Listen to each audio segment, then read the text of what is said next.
Olá, alunos! Eu sou a professora Kétila. Sejam bem-vindos a mais uma videoaula, nossa aula de número 6, sobre a água e os seres vivos, doenças relacionadas à água e água nos ambientes. Vamos lá? Bom, a água ela é essencial para o equilíbrio natural. Ela participa de várias funções que só podem acontecer com a presença dela no organismo de todos os seres vivos. Ela é o principal componente dos seres vivos. Se a gente observar essa ilustração aqui, né, ela mostra que o corpo dos seres humanos ele é composto de aproximadamente 70% de água. E outros seres vivos, como a gente pode observar aqui, medusas, águas-vivas, enfim, elas podem ter o corpo composto de até 90% de água. Além dessa água ela participar da estrutura do corpo dos seres vivos, ela também vai auxiliar no transporte das substâncias dentro do organismo. Vai constituir o sangue e outros líquidos que circulam no corpo dos animais e também das plantas. Ela participa, né, de muitas reações químicas que acontecem no nosso corpo, que são essenciais à vida. Ela vai ser essencial, por exemplo, no processo de fotossíntese, que é realizado pelas plantas. Ela vai ser essencial. Sem a água não vai haver fotossíntese. E aí, imaginem, se não houver a fotossíntese e as plantas não produzirem o seu próprio alimento, já vai começar a quebrar a cadeia alimentar que a gente viu desde baixo. A água, ela vai desempenhar diversas funções que são essenciais para os organismos. E entre essas funções vai ser a realização do transporte das mais variadas substâncias entre as células. Ela vai manter o tamanho e o volume das estruturas celulares, ou seja, das células. Ela vai ser um componente que forma todos os líquidos orgânicos, como seiva das plantas, a urina, o sangue e o suor nos animais. Ela vai participar também de diversos processos dentro do organismo, como a respiração e a nossa digestão e de outros animais. Então, diferentes seres vivos, eles vão apresentar diferentes necessidades da água para que se mantenham vivos. Algumas plantas do deserto, como por exemplo os cactos, eles vão necessitar de uma quantidade menor de água, né? Com pouca água, eles vão conseguir sobreviver num ambiente seco muito bem. Já os copos de leite, que são outros tipos de planta, eles vão se desenvolver num ambiente onde houver uma grande quantidade de água. Ou seja, cada organismo vai depender de uma quantidade diferente de água para suprir as suas necessidades.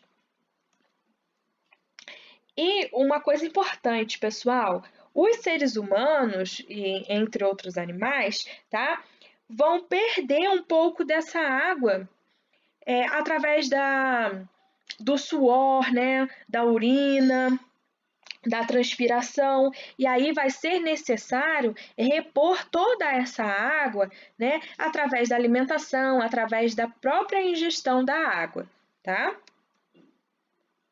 Bom, agora eu vou falar sobre as doenças que estão relacionadas à água.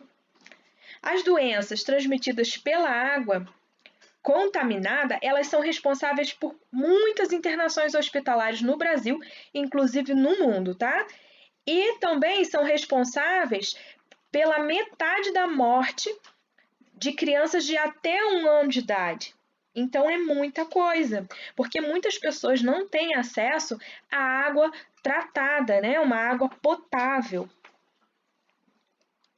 E dentre as doenças que estão relacionadas à água, as mais comuns são disenterias, febre tifoide, cólera, hepatite infecciosa e giardíase. Aqui eu coloquei uma imagem para vocês de uma giardia. E o nome científico dela está escrito aqui embaixo, né? Giardia lamblia. Esse aqui é um protozoário que fica na água e pessoas que consomem água que não é tratada geralmente vão apresentar esse protozoário quando fizerem aí um exame. E o que a giardia, por exemplo, vai causar? Dores abdominais fortes, a pessoa pode chegar a vomitar, tá? E isso pode se agravar em crianças. Então, todas essas doenças aqui, se elas afetarem as crianças, é muito pior, pode levar à morte, conforme eu havia falado anteriormente com vocês. Existem também as doenças cujos ciclos vão depender da água. Por quê? Porque é nessa água que alguns insetos vão depositar os seus ovos. Exemplo disso é esse inseto aqui, que nós inclusive conhecemos bem, o Aedes aegypti, que é um mosquito, né, causador de doenças como a febre amarela, zika, dengue e chikungunya. Então a gente todo ano passa aí por um período em que isso aqui é agravado, né? Um período mais quente, então tem a maior incidência, o maior número desses mosquitos por aí transmitindo essas doenças. Mas como que isso aí vai acontecer? Esse mosquito, ele bota os seus ovos na água, mas antes disso, né, ele pica os seres humanos, porque inclusive é a fêmea, tá, pessoal? A fêmea do Aedes aegypti, que pica os seres humanos para poder sugar um pouco do sangue para produzir os ovos, que ela vai colocar na água. O macho, ele não pica os seres humanos, porque ele se alimenta de seiva de plantas, tá? Então a fêmea, ela pica e de acordo com que ela vai picar a nossa pele para poder consumir aquele sangue para produzir os ovos, ela acaba nos transmitindo algum desses vírus que vai causar essas doenças aqui, tá? Então, nós temos que ficar atentos, né, tomar as devidas medidas também para que a gente quebre, né, rompa esse ciclo aí dessas doenças, tá? Então, como que a gente vai prevenir as doenças que são relacionadas à água? Tem diversas formas da gente prevenir. Para começar, consumir água tratada, ela vai prevenir já milhares dessas aí, tá? Vai prevenir muitas dessas doenças. Lavar a mão é super importante. Lavar bem as frutas e verduras. Mas por que, professora? Porque os protozoários, porque os micro-organismos, eu digo assim, um protozoário também é um micro-organismo, tá, pessoal? Mas é só um exemplo aí. Por exemplo, se você consome um alimento que está contaminado com protozoário, você não lavou ele bem, vai continuar com protozoário, você vai ingerir e vai acabar adquirindo aí uma doença, tá? Então é necessário lavar bem as frutas e verduras, limpar a nossa caixa d'água, né? Porque se ficar sujeira acumulada ali, a água vai estar contaminada, ingerindo uma água contaminada, a gente vai acabar adquirindo uma doença. Evitar o contato com as águas de enchente, porque a doença, né, que é conhecida como leptospirose, ela é transmitida através da urina do rato que está dissolvida nessas águas de enchente, né?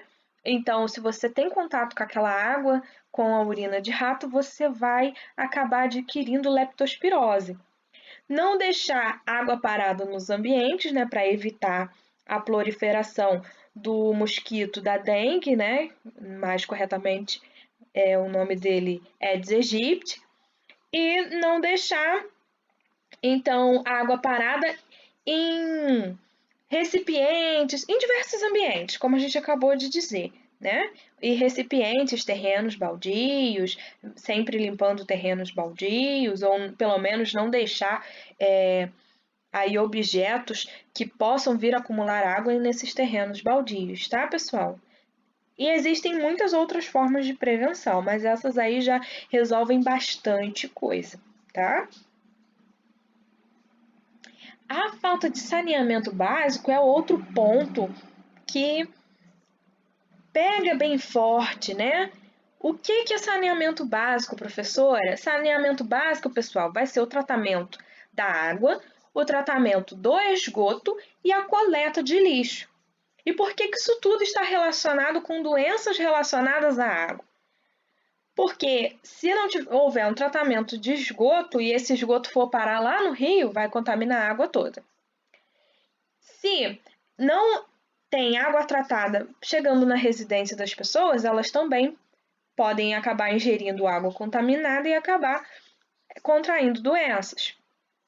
E se não houver a coleta correta do lixo, o lixo ficar espalhado por aí, pode acabar acumulando ali água nesse lixo, e essa água parada pode vir a ser um lugar propício, né, para a proliferação do Aedes aegypti, tá? Então tudo está ligado e existem inúmeros países aí no mundo que têm uma baixa taxa de saneamento básico, ou seja, tem saneamento básico pouquíssimo naquele país ou às vezes nenhum saneamento básico, não há coleta de lixo, não há tratamento de água. Então, isso gera inúmeras mortes pelo mundo, tá? E como eu disse para vocês, vai afetar principalmente quem? As crianças, que vão ser mais sensíveis. Então, tudo isso está interligado. A qualidade da água, ela vai ser essencial para que haja vida. Não tem como haver, por exemplo, vida nesse rio aqui, né? Aqui já não tem mais nada. Se a gente olhar aqui, como é que um peixe vai sobreviver aqui? Não tem condições, não tem como uma alga sobreviver aqui dentro. Então, é essencial a qualidade da água para que haja qualquer forma de vida, seja um animal muito pequenininho, uma planta ou um ser humano, né? Que nós somos seres bem complexos. Então, tudo isso vai depender da qualidade da água. O ambiente também é um fator determinante na qualidade da água. E, por exemplo, a grande quantidade de pessoas em cidades, ela vai fazer com que haja um consumo maior de água nessas regiões, e isso, como a gente viu em aula anterior, pode afetar em ter água futuramente, água potável, tá? Então, como que a gente resume isso tudo? A água no ambiente, ela é um fator determinante, né, para o desenvolvimento da vida. E cada ser vivo vai apresentar necessidades distintas da água, outros mais, outros menos. Alguns seres vão viver na própria água, como a gente pode observar aí na natureza. Outros seres, como nós, vamos depender diretamente ou indiretamente da água, de toda forma. A gente vai depender de que haja água para a planta fazer a fotossíntese dela, produzir o alimento dela, para seguir toda aquela cadeia alimentar que a gente viu, até chegar no nosso alimento. E a gente também vai precisar ingerir água, porque a gente vai perder água através da nossa urina, né? Através do nosso suor, e a gente vai ter que repor, seja através de alimentos ou seja bebendo ela propriamente dita. Tá, pessoal? Então, eu vou pedir para que vocês façam os exercícios no livro didático das páginas 49 a 54 e também que vocês façam os exercícios no livro de atividades, as páginas 26 e 27. Bom, pessoal, bons estudos, até a próxima aula e um abraço!